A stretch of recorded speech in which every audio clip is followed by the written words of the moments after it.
नावातील सारखेपणा शेतकऱ्यासाठी डोकेदुखी, सातबाऱ्यावर चढविला लाखोंचा बोजा।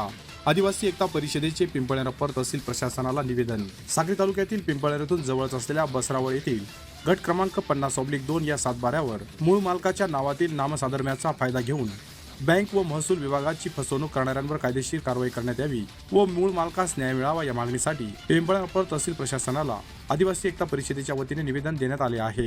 सदरचे निवेदन पिंपळनेरचे नायब तहसीलदार बीजी बहिरम यांनी स्वीकारले। आपल्या स्तरावरून कायदेशीर कारवाई करून गुन्हा दाखल करण्यात यावा अशी मागणी विजय वेचा मावची यांसह आदिवासी एकता परिषदेचे प्रेमचंद सोनवणे, कैलास देसाई, दीपक देसाई, लालसिंग देसाई, सोमनाथ चौधरी, रवींद्र महाले, अशोक कुवर, संदीप देवरे, योगेश चौरे, फिलिप मावची आदी पदाधिकाऱ्यांनी केली आहे।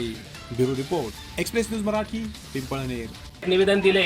निवेदनमध्ये आदरणीय विलास वेचा मावची यांचा जो 7/12 आहे, 7/12वर 3 लाखाचा बोजा या युनियन बँक ऑफ इंडियाने चढवलेला होता। तर त्याच्यात संदर्भित विलास दादांना जेव्हा लक्षात आलं, त्यांचं इथं अकाउंट सुद्धा नाही आहे कुडाशीच्या बँकमध्ये आणि ते इथं खातेधारक नाही, त्यांनी लोनला ॲप्लिकेशन सुद्धा केलेलं नव्हतं। तरीसुद्धा जे एजंट असतात किंवा जी यंत्रणा काम करते, या यंत्रणेने दादांच्या 7/12वर यांना न माहीत असता डायरेक्ट 3 लाखाचा लोन चढवलेलं आहे। 2024मध्ये तो लोन चढवलेलं आहे आणि असं जे भोंगळ कारभार चाललेलं आहे, ही गोष्ट आदिवासी एकता परिषदेच्या कार्यकर्त्यांना, पदाधिकाऱ्यांना आज विलास दादांनी लक्षात आणून दिली। म्हणून आम्ही शाखा प्रबंधक बँक युनियन बँक ऑफ कुडाशी यांना निवेदन दिलं आणि निवेदनामध्ये म्हटलंय की संदर्भित विलास दादा जे बसराव शिवारमध्ये त्यांचं क्षेत्र वावर आहे, यांच्यावर जो 3 लाखाचा बोजा चढवलेला आहे, हा कोणत्या लोकांनी घेतला, कसा घेतला आणि त्याने शासनाचं, प्रशासनाचं, सर्व महसूल विभाग असेल,